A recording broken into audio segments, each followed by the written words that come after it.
ನಮಸ್ಕಾರ.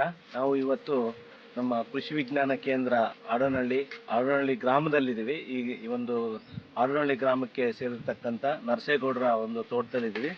ಅವರು ಕೇವಲ ಒಂದು ಅರ್ಧ ಎಕರೆಯಲ್ಲೇನೆ ಈಗೇನು ಬಹು ಮಿಶ್ರ ಬೆಳೆ ಅಂತೇನು ಹೇಳ್ತೀವಿ ಅಥವಾ ಮಿಕ್ಸ್ ಕ್ರಾಪಿಂಗ್ ಅಂತೇನು ಹೇಳ್ತೀವಿ, ಯಾವುದೇ ಒಂದು ಸ್ವಲ್ಪ ಒಂದು 1/4 ಇಂಚ್ ಜಾಗನೂ ವೇಸ್ಟ್ ಮಾಡ್ದೇ ಎಲ್ಲ ರೀತಿಯ ಬೆಳೆಗಳನ್ನ ಎಲ್ಲಾನು ಅದರಲ್ಲೂ ಅವರು ಮ್ಯಾನ್ಯಲ್ ಆಗಿ ಎಲ್ಲ ಅಗದ್ಬಿಟ್ಟು ಅದು ನೀಟಾಗಿ ಯಾವುದೋ ಒಂದು ಇಂಚು ಜಾಗನೂ ವೇಸ್ಟ್ ಮಾಡ್ದೇ ಬೆಳೆಗಳನ್ನ ಬೆಳ್ಕೊಂಡಿದ್ದಾರೆ.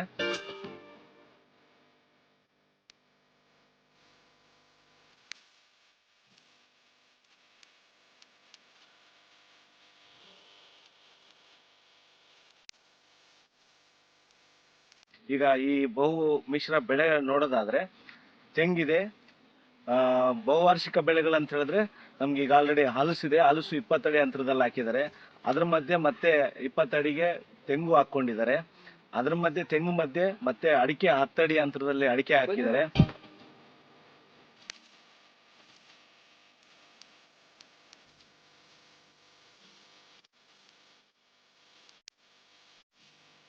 ಮತ್ತೆ ಅಲ್ಲಲ್ಲಲ್ಲಿ ಮಧ್ಯದಲ್ಲಿ ಬಾಳೆ ಹಾಕೊಂಡಿದ್ದಾರೆ. ನೆಕ್ಸ್ಟ್ ನಿಂಬೆ ಹಾಕಿದ್ದಾರೆ. ನೆಕ್ಸ್ಟ್ ಪಪಾಯ ಹಾಕಿದ್ದಾರೆ.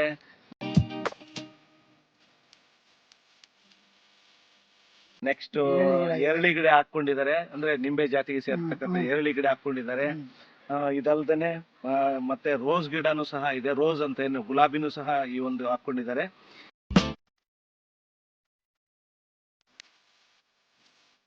ಈ ಅಡಿಕೆ ಮಧ್ಯನೂ ಸಹ ಅಡಿಕೆ ಸಾಲುಗಳ ಮಧ್ಯನೂ ಸಹ ಈ ಒಂದು ಹೂವಿನ ಬೆಳೆ, ಅಂದ್ರೆ ನಮ್ಗೆ ದಿನ ದುಡ್ಡು ಬರ್ತಕ್ಕಂಥ ATM ಅಂತಾನೆ ಹೇಳ್ಬೋದು, ಈ ಹೂವಿನ ಬೆಳೆಗಳನ್ನು ಸಹ ಹಾಕೊಂಡಿದ್ದಾರೆ.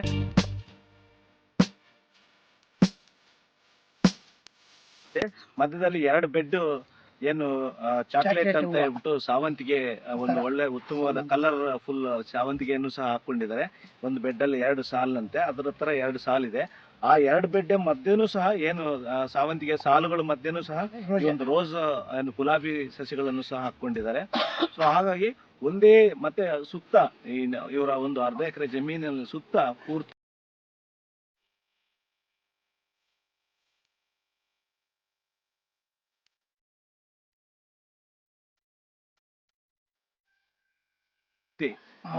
ಏನು ಮಹಾಗನಿ ಮತ್ತೆ ತ್ಯಾಗವನ್ನು ಸಹ ಹಾಕೊಂಡಿದ್ದಾರೆ.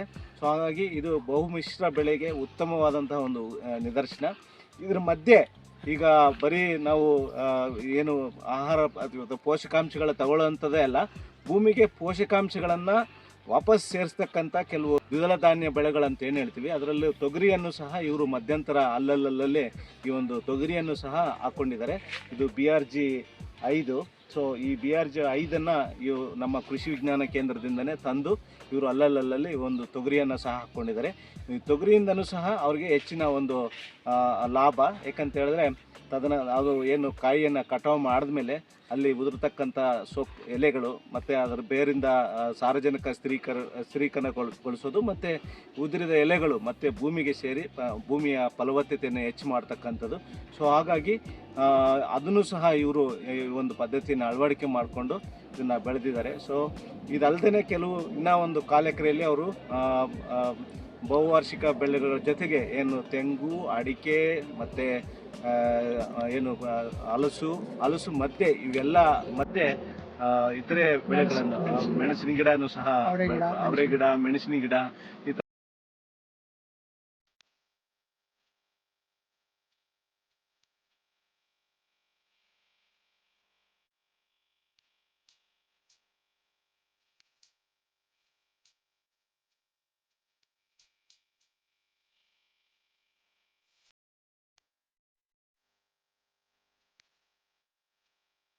ಎಲ್ಲವನ್ನು ಸಹ ಬೆಳ್ಕೊಂಡಿದ್ದಾರೆ. ಸಾಂಬಾರ್ ಪದಾರ್ಥ ಎಲ್ಲಾನು. ಹಾಗಾಗಿ ರೈತರ ಹತ್ರನೇ ಕೇಳೋಣ, ಅವ್ರು ಏನಿದು ಹೊಸ ಈ ತರ ಮಾಡೋದಕ್ಕೆ ಏನು ಅವ್ರ ಪ್ರೇರಣೆ, ಮತ್ತು ಈ ತರ ಎಲ್ಲಿ ಮಾಡ್ಬೇಕಂತ ಎಲ್ಲಿ ಮಾಹಿತಿ ಸಿಕ್ತು, ಅದನ್ನ ಯಾವ ರೀತಿ ಮಾಡಿದಾರೆ ಅನ್ನೋದನ್ನ ನರಸೇಗೌಡರನ್ನೇ ಕೇಳೋಣ. ನರಸೇಗೌಡ ಸರ್, ನಾವು ದಿನ ವ್ಯವಸಾಯ ಅಂತೇಳಿ ಹಲಸು ಹಾಕಿದ್ರಿ ಫಸ್ಟು. ಹಲಸು ನೀರು ಇರಲಿಲ್ಲ. ಈ ಹಲಸು ಎಲ್ಲಿಂದ? ಹಲಸು ನಿಮ್ಮ KVK KVK ಅವರು ನಮ್ಮ ಪೀಡ್ ಆಫೀಸರೇ ಕೊಡಿಸಿದ್ರು, ನೀವು ಸಾಹೇಬ್ರಿಗೆ ಕೊಡಿಸಿದ್ರಿ. ತಂದು ಉಣಿದ್ದೆ ಅವತ್ತು. ಒಂದು 2 ವರ್ಷ ಆಯಿತು ಉಣಿ. ಆಮೇಲೆ ನೀರು ಇರಲಿಲ್ಲ. ನೀರು ಆದಮೇಲೆ ಈ ಬರೀ ಹಲಸಿನ ಗಿಡ ದಿನ ಬೆಳೆ ಒಳಗೆ ಯಾಕೆ ಅಂತೇಳಿ ನೀರು ಆದಮೇಲೆ ನಾವು ಹೂವು, ತರಕಾರಿ, ಈ ಗಿಡಗಳು, ಅಡಿಕೆ ಗಿಡ, ಚಿನ್ನ ಗಿಡ ಎಲ್ಲ ಹಾಕೋಕ್ಕೆ ಪ್ರಯತ್ನ ಪಟ್ಟೆ. ಆದರೆ ಆ ಗಿಡ ಬೆಳೆಯಗಂಟ ನಮ್ಮ ಇದು ಕಾಸು ಬಂದರೆ ಇದಕ್ಕೆ ಬಂಡವಾಳ ಹಾಕೋದಕ್ಕೆ ಆಗ್ತದೆ ಅಂತೇಳಿ ಈ ಗಿಡೆಲ್ಲ ಮಾಡ್ಕೊಂಡು ಮನೆ ಸಂಸಾರ ನಡೀತದೆ. ನಾವು ಸಣ್ಣ ರೈತರೆ. ಅದರಿಂದ ಎಷ್ಟೇ ಜಮೀನು ಇದು? ಅರ್ಧ ಎಕರೆ. ಅರ್ಧ ಎಕರೆ ಜಮೀನಲ್ಲಿ ಎಲ್ಲ ಎಷ್ಟು ಒಂದು ಕನಿಷ್ಠ ಅಂತಂದ್ರೆ 20 ಬೆಳೆ ಹಾಕಿದಿರಿ ನೀವು? ಇದೆ, ಕಾಣಿಸ್ತಿದೆಲ್ಲ 20 ಬೆಳೆ ಇರ್ಬೋದು. ಒಂದು ಅರ್ಧ ಎಕರೆ ಜಮೀನಲ್ಲಿ ಒಂದೇ ಜಾಗದಲ್ಲಿ 20 ತರದ ಬೆಳೆಗಳನ್ನ ವಿವಿಧ ಬಹುವಾರ್ಷಿಕ, ವಾರ್ಷಿಕ ಮತ್ತು ದ್ವಿವಾರ್ಷಿಕ ಬೆಳೆಗಳನ್ನ ಸರ್ ನಾವು ಇದೆಲ್ಲ ದೀರ್ಘಾವಧಿ ತಳಿ ಅಡಿಕೆ, ತೆಂಗು, ಹಲಸು ಎಲ್ಲ ಅದು ಬರೋ ಗಂಟ ನಾವು ಬೇಕಲ್ವಾ ಕಾಸು ಸಂಸಾರಕ್ಕೆ, ಇದಕ್ಕೆ ಬಿತ್ತನೆ ಬೀಜಕ್ಕೆ, ಔಷಧಿಗಳಿಗೆಲ್ಲ. ಅದರಿಂದ ಈ ಹೂವು, ಮೆಣಸಿನ ಗಿಡ, ಅವರೆ ಗಿಡ, ತಗರಿ ಗಿಡ ಇವು ಅಲ್ಪಾವಧಿ ತಳಿ ಅಂತ ಮಾಡ್ಕೊಂಡಿದ್ದೀವಿ ಸರ್.